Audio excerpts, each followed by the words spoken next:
The NFL season is almost a third over as we enter week 5. Yes, today I am predicting every single week 5 NFL game, and I'm also going to be dropping $100 at a chance to win $2,000 on my 5-player pick'em. Stay tuned. Not only are we going to give score prediction storylines, but I'm also going to pick a player from each team from every single game who I think will be a great player pick for you to play with. On Thursday Night Football, we had the Tampa Bay Buccaneers traveling to face the Atlanta Falcons. The Atlanta Falcons picked up a tough, narrow victory this week against the New Orleans Saints. Their offense looked horrible, though, the entire day. They did not score a single touchdown. And honestly, the Falcons barely won that game because of a muffed punt that ended as a touchdown for Atlanta and also a pick 6 on a screen pass. Without that, they would have definitely lost. Things have been odd for the Buccaneers. In week 4, they got absolutely blown out by the Denver Broncos,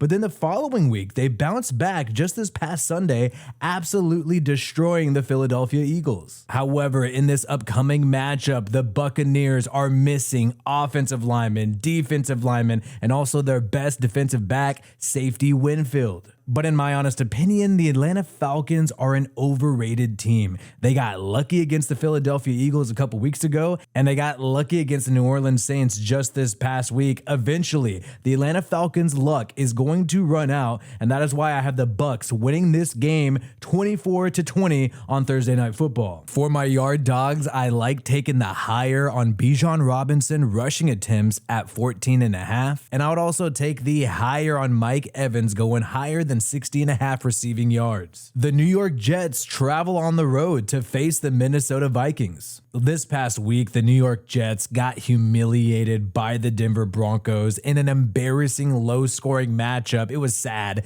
10-9 against the Broncos. And you know, unless the Jets magically end up with Davante Adams by this Sunday, which is not going to happen, I do not see how their offense gets back on track. We can blame the weather for the Jets' offensive struggles in this past game, but at the end of the day, this offense has been sloppy all year. Even against the Titans a few weeks ago, the Jets barely won that game because of mistakes by Will Levis. This past Sunday was great for the Vikings. They absolutely whooped the Green Bay Packers, man. The score is actually kind of misleading because the Vikings were straight whooping them, and then they took their foot off the gas, they started to relax, and the Green Bay Packers were able to rally in that fourth quarter and make the score closer. Everyone is now a believer in the Vikings and Sam Darnold, and can you blame them? The Vikings are undefeated and riding high, while the New York Jets have drama with their head coach, their quarterback, and an offense that just can't get going. I really hope Davante Adams does not join the New York Jets, because I think even if he joins that team, they're probably not going to make the postseason even with Davante. I have the Vikings winning this game and absolutely destroying 27-13 against the Jets. For my yard dogs, I like taking the higher on 1.5 passing touchdowns for Sam Darnold. And for the New York Jets, I like taking the higher on Breece Hall's rushing yards at 52.5. Shout out to the sponsor of this video, Underdog, where you could win money on sports. Underdog is one of the fastest growing fantasy apps in the entire industry, and I especially love their pick'em game,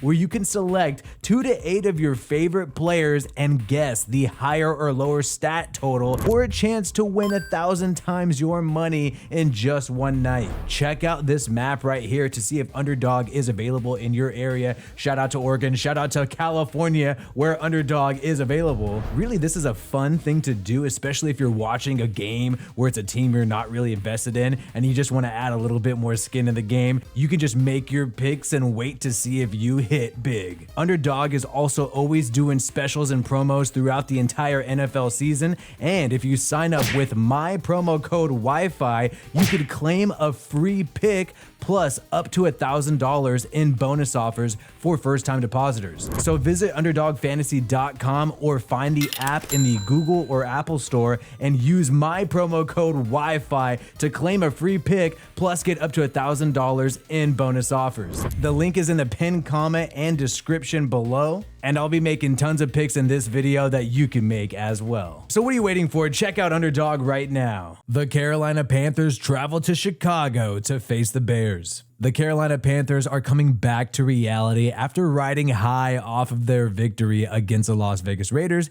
They dropped an L to the Cincinnati Bengals. Andy Dalton was not able to get his revenge game against his old Bengals team. But the Panthers team still looked a lot more competitive than they ever have under Bryce Young. This past Sunday against the Rams, the Bears were able to shut down some of the criticism that their offense has been receiving throughout the year, and they got a victory against this Rams team. And I know the Rams are completely injured all over the place, but nonetheless, they got the dub. The Bears offense committed no turnovers. That was huge, and they finally got their running back DeAndre Swift going. This is the best game he's had all year. Look, against the Carolina Panthers at home, the Bears should win this game. They have a better defense. They have better offensive players with higher upside. But I would not be surprised if Caleb Williams and the Bears find a way to screw this up. But I am going to take the Bears winning this game close, 23-20. For my yard dogs, I'm going with the hot hand of DeAndre Swift going higher than 48.5 rushing yards. For the Panthers, I like the idea of Deontay Johnson touching the end zone, especially with all the injuries they have at the wide receiver position. The Baltimore Ravens travel to face the Cincinnati Bengals. This past week, the Ravens absolutely dominated a hot Buffalo Bills team, and we saw Derrick Henry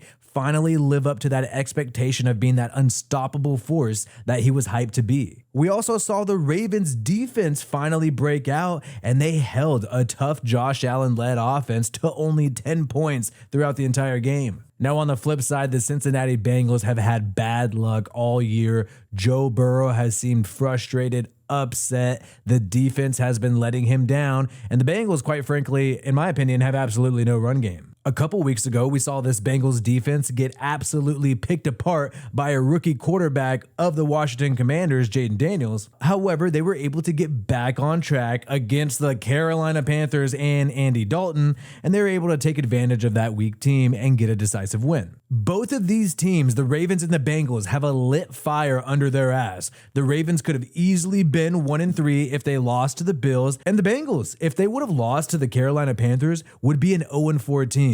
So no matter what, divisional matchup, it's going to be tough. It's going to be competitive. I like the Bengals though, and I think they are a sleeper team, just started off slow, and I think they're going to be more desperate to get that second win of the season. So I have the Bengals getting the upset at home against the Ravens, 24-27. For my yard dogs, I got Jamar Chase going higher than 75.5 receiving yards. The Bengals don't have many options outside of him. And for the Ravens, they really relied on the run game last week, so it's hard to tell who's going to get all those great stats, but I think in a close matchup, Lamar Jackson is going to run the rock. I like the higher on his rushing yards, 56.5. The Miami Dolphins travel on the road to face the New England Patriots. You know, the Patriots had their upset win against the Bengals in week 1, but since then they have dropped 3 losses in a row. Although they have been playing tough teams, this past week they got absolutely dominated by the 49ers. But in my opinion, the Patriots strike me as a team that doesn't even want to win right now. They are still rebuilding. However, the Dolphins present an easy matchup for the Patriots to take advantage of. Miami has been going absolutely downhill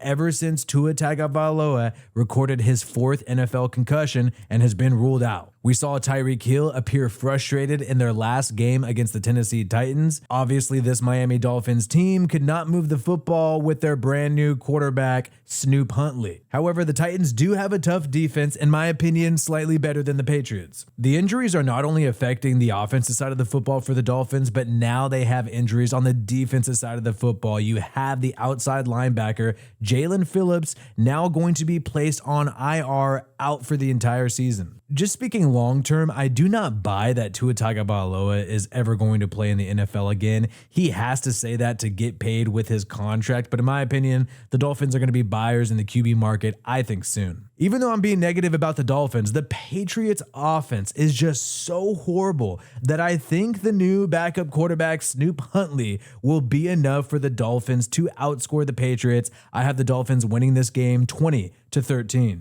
For my player picks, Jacoby Brissett cannot get passing yards to save his life. I got him going lower than 158 passing yards. And unlike last week when Tyreek Hill did not touch the end zone, I think he's going to get there this week against the New England Patriots. I got the higher on Tyreek Hill getting at least a receiving or rushing touchdown. The Cleveland Browns travel on the road to face the Washington Commanders. Last week, the Browns had a 10-point lead against the Las Vegas Raiders, and they absolutely blew it. But I don't necessarily blame Deshaun Watson. I'm starting to realize this guy is not the problem on the offense. The offensive line for the Cleveland Browns is absolutely horrible. There is really nothing that Deshaun Watson can do about it. Keep in mind, the Raiders did not even have Max Crosby. That could have been an even worse loss for the Cleveland Browns if he was in the game. On the flip side, the Washington Commanders are one of the hottest teams in the entire NFL right now, led by their rookie quarterback, Jaden Daniels. This guy could be the offensive player of the year. This guy could end up being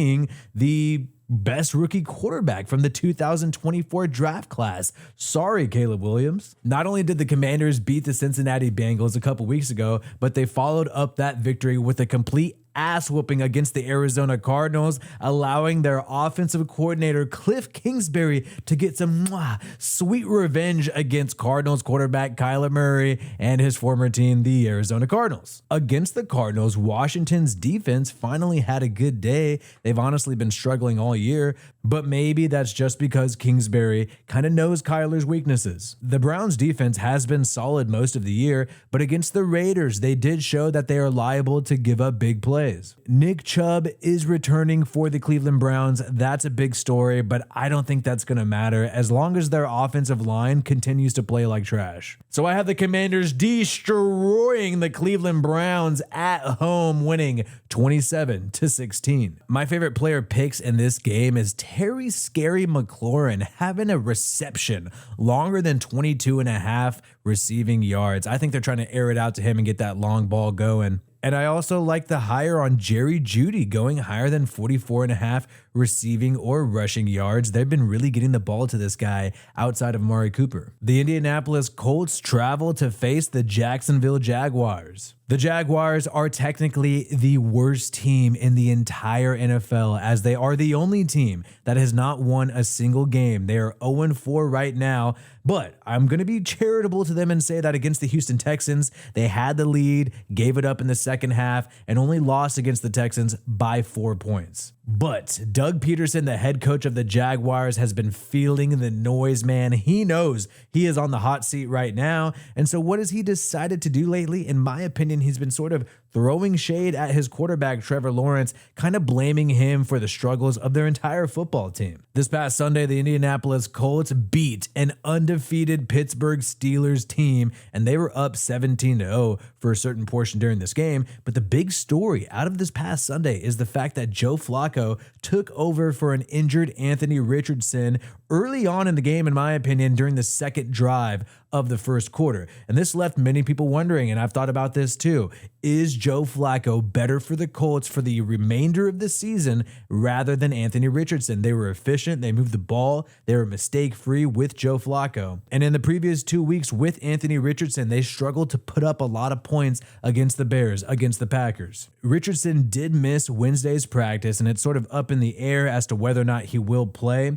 I think the Indianapolis Colts are going to be good to go regardless of who they have at quarterback. The Jaguars are absolutely demoralized. They really need this win. But honestly, I think the Colts are more than capable of upsetting them on the road. I got the Colts winning this game big time, 24-31. Because I'm recording on Wednesday, there's not much available for the player picks. Once they update it, I would take the higher on Joe Flacco's passing yards, whatever it is. Don't sleep on that guy. And I would actually like to take the higher on Trevor Lawrence, getting higher than 1.5 passing touchdowns as well. The Buffalo Bills travel on the road to face the Houston Texans. This is the famous Stephon Diggs Bowl. Here we go. It's finally happening. Never forget that Stephon Diggs threw shade at Josh Allen on his way out from the Buffalo Bills, basically implying that Allen has only been successful because of Stephon Diggs. Now, this past week was not good for the Bills. They got absolutely cooked by the Ravens in primetime. It was their defense, really, that dropped the ball, mainly the run defense, and it made the game out of reach for the team. On the flip side, the Houston Texans look good in the stat sheet against the Jaguars, but they barely won that game. They almost got beat. Their defense was able to shut down the Jaguars, and they were able to narrowly win after being down 3 points for the majority of the second half of the football game. However, now Houston is dealing with injuries at the running back position to Joe Mixon and Damon Pierce.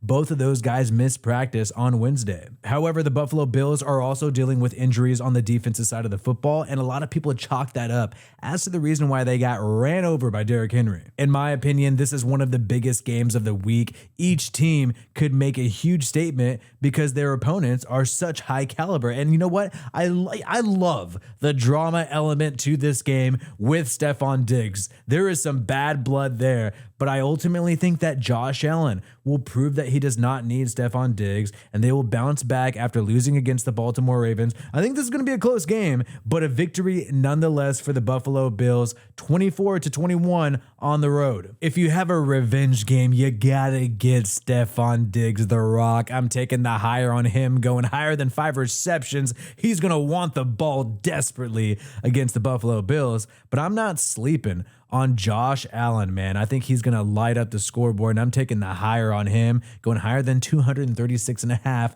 passing yards. The Las Vegas Raiders travel to Denver to face the Broncos. Full disclosure, I am a Raiders fan, and hey, the Raiders had a great comeback victory against the Browns without Max Crosby, without Devontae Adams, but it was still a comeback victory against the Browns. The big news is that the Raiders will be without Devontae Adams again this week against the Broncos, and that is because he's on the trade block after the Raiders coach liked an IG post indicating that Devontae has played his last down as a Raider. Well, that was not a smooth move at all, and it accelerated a trade. I gotta be fair to the Broncos. They are riding high right now on a 2-game win streak against some pretty good teams. They blew out the Tampa Bay Buccaneers a couple weeks ago, and this past Sunday they had a tight victory. Yes, it was low scoring, but they still beat the New York Jets. However, it is true that this Jets victory was ugly.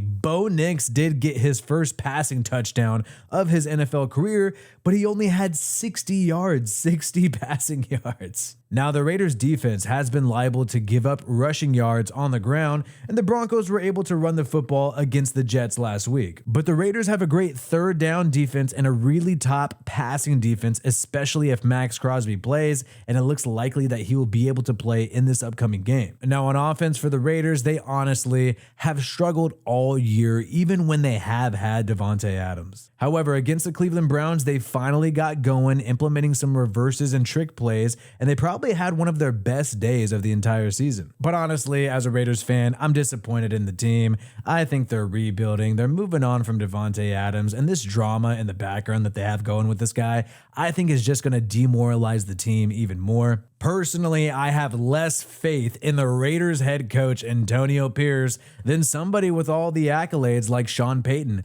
of the Denver Broncos. So I got to keep my predictions honest. I'm not going to let homerism get in the way. I am predicting an L for the Raiders here against the Denver Broncos, who are the favorite, by the way, by 2.5 points. Raiders lose to the Broncos on the road 20-17. For my player picks, I'm taking the higher on 46.5 rushing yards for Javonte Williams. Raiders rushing defense is not that good, and Denver is going to need to run the football. For the Raiders, I'm taking the higher on the young, speedy wide receiver Trey Tucker's receiving yards, 38.5. They're going to need to get this guy the football without Devontae Adams for the second week in a row. The Arizona Cardinals travel on the road to face the San Francisco 49ers. The Cardinals were riding high early in the season when they kept it close, a one-possession game against the Buffalo Bills, and then absolutely blew out the Los Angeles Chargers. But since then, they have lost 2 straight, most recently getting absolutely cooked by their former head coach Cliff Kingsbury and the Washington Commanders. The 49ers have been without Christian McCaffrey, also without Javon Hargrave. They've battled injuries,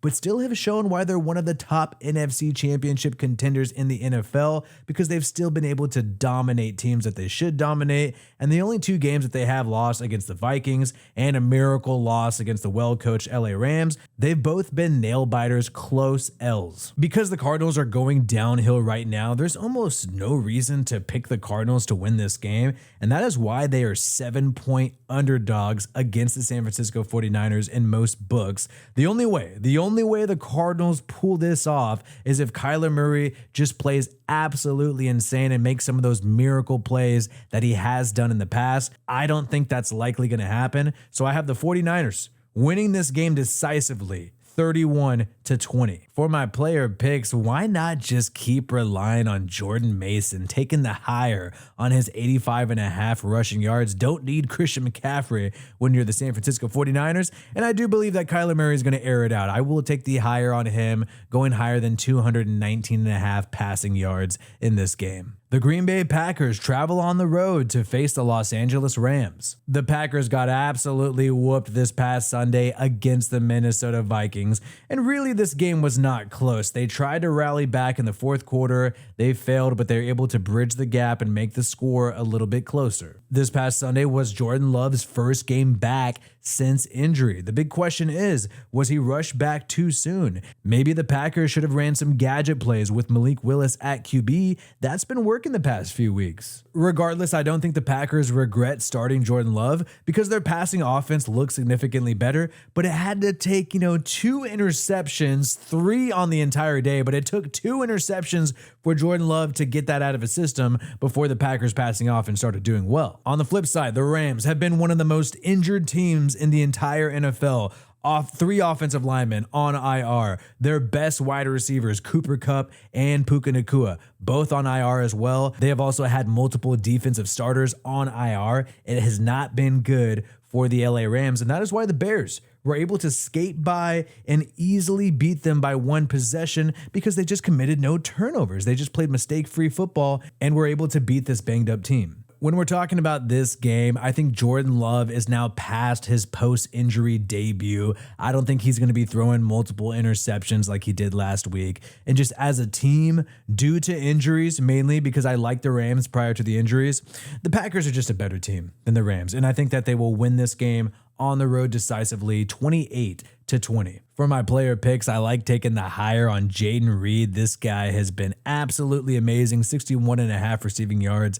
I'm taking the higher on that. I'm also taking the higher on Kyren Williams rushing yards, 88.5. He had over 90 last week against the Chicago Bears, who I think have a better defense than the Packers. The New York Giants travel to face the Seattle Seahawks. The New York Giants had a close matchup against the Dallas Cowboys this past week. And man, they really could have won that game, but they just could not capitalize on offense towards the end. The biggest L that they suffered in that game was Malik Neighbors getting a concussion. And this guy had a heroic effort at the end of the game, but now he's in concussion protocol and is not going to be able to play in this upcoming matchup against the Seattle Seahawks. And honestly, he is the Giants' entire offense. You see this guy, especially these past few weeks, getting 12 targets plus every single game. Now for the Seahawks, on Monday Night Football, they could not hang against the Detroit Lions at all. But to be fair to them, they suffered several injuries on defense, mainly on the defensive line. A lot of starters are done,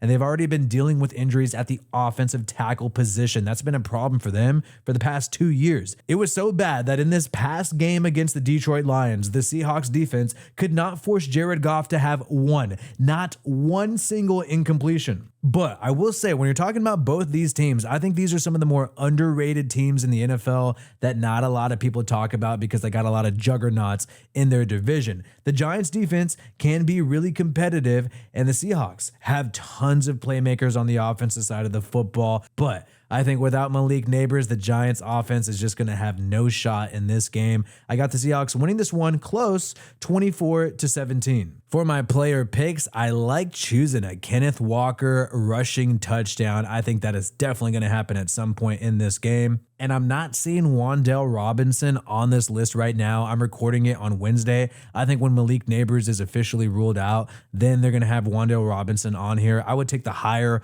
on whatever his receptions or receiving yards are. He is their go-to guy after Malik Neighbors on the Giants. The Dallas Cowboys are on the road traveling to Pittsburgh to face the Steelers on Sunday Night Football. The Pittsburgh Steelers finally lost their first game of the season. This team has been very competitive, and they finally lost against the Indianapolis Colts and Joe Flacco. The Steelers were down 17-0, but they rallied and fought back to make it a close game. But overall, I think this team has really shocked everyone in the NFL. They've been leaning on their run game, making sure that Justin Fields plays conservative, mistake-free football, and they still just have that dominant, great defense that they've had there for the past few years. The Dallas Cowboys, however, always having high expectations, have been disappointing this year. They were barely able to take care of business against the New York Giants, and they should have, on paper, decisively beat the Giants, but it was a struggle the entire night. And, they were embarrassed by the New Orleans Saints in week 2,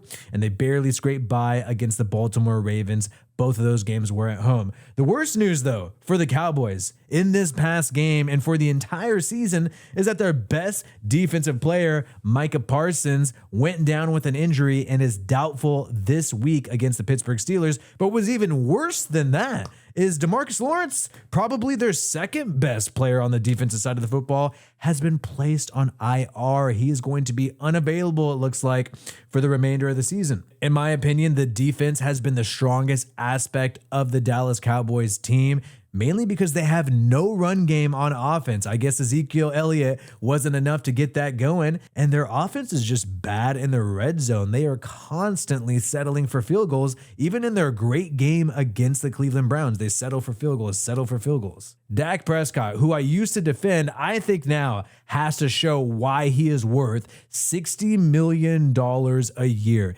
This guy has to carry the team, put it on his back, and prove why he is worth that money. He has not done so this year, and unfortunately for Cowboys fans, I do not think that he is going to do it Sunday night against the Pittsburgh Steelers. I'm sorry, it's not going to happen this week. I think the Steelers and Mike Tomlin, with their great defense, are going to take advantage of an injury-riddled Cowboys team. I got the Steelers winning this game, close still, 23-20 for my player picks. I think when you're looking at the Cowboys, you can't go wrong with a hire of CeeDee Lamb on 80.5 receiving yards. When it comes to the Steelers, though, they're going to pound that rock and get the football to Najee Harris. I got the hire on 58.5 rushing yards for him. We have made it to our final game. Can you believe it? The New Orleans Saints on Monday Night Football travel to Kansas City to face the Chiefs. Derek Carr returns to Kansas City to face Patrick Mahomes, but this time he's not in silver and black, he's in black and gold.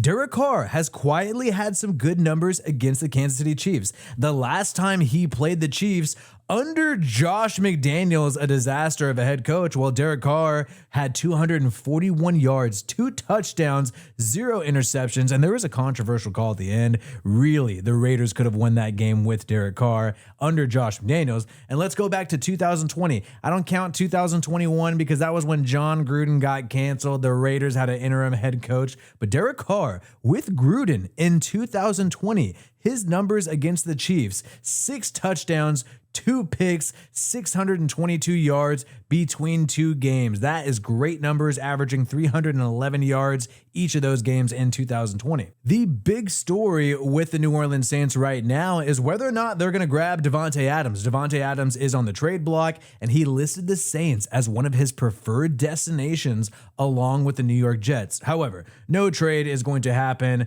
before this game on Monday, and Davante Adams has a hamstring injury, so realistically, he would not even be able to play this Monday, even if a trade happened. But the Chiefs have some wide receiver news of their own. They may be trying to trade for a guy right now because they lost their best wide receiver this past week against the LA Chargers, Rashee Rice, who has potentially a season-ending injury. However, I will say the Chiefs' offense has not been playing that well this year, even while they have had Rashee Rice. All of their wins in the 2024 season have been ugly on the offensive side of the football, and honestly, maybe their first win against the Baltimore Ravens has been their best game offensively. Last week, the Chiefs, after losing Rashee Rice in the first quarter, you got to give them that, they barely scored 17 points against the LA Chargers, and they won that game by 7 points, 17-10. That's really not that decisive of a victory that I would have expected for the Chiefs. Now, I do have a lot of respect for the Chiefs defense, especially Chris Jones, but I think the New Orleans Saints, when you're looking at who the Chiefs have played this year,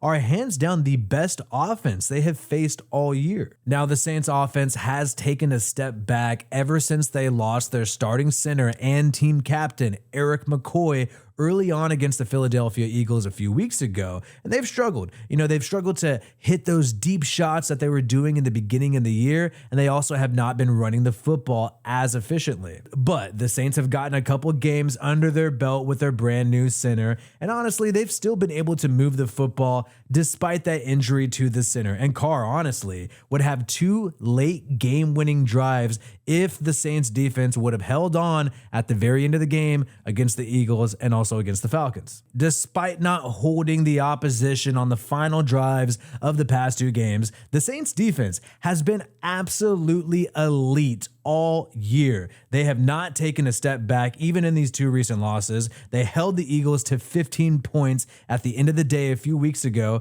and even against the Atlanta Falcons, they did not give up a single touchdown. Instead, big mistakes cost the Saints. You had a muffed punt that ended up being a touchdown for the Atlanta Falcons. You also had Derek Carr throw a pick 6 on a screenplay. Big time error that led to 14 points added for the Atlanta Falcons, but not caused by the defense. So technically, when you take a look at this season so far, the Saints defense has not allowed over 20 points yet, because 14 of those points by Atlanta were based on mistakes not caused by the Saints defense. Now, even though the Chiefs don't have Rashee Rice, they are still going to be a tough opponent, and they are still one of the best teams in the NFL. The Saints cannot afford to have any of those crazy mistakes, muff punts, pick 6 that they did last week. They cannot have that happen. But I truly do believe that the New Orleans Saints are going to go into Kansas City and upset the Chiefs. And I think that this upset will accelerate the trade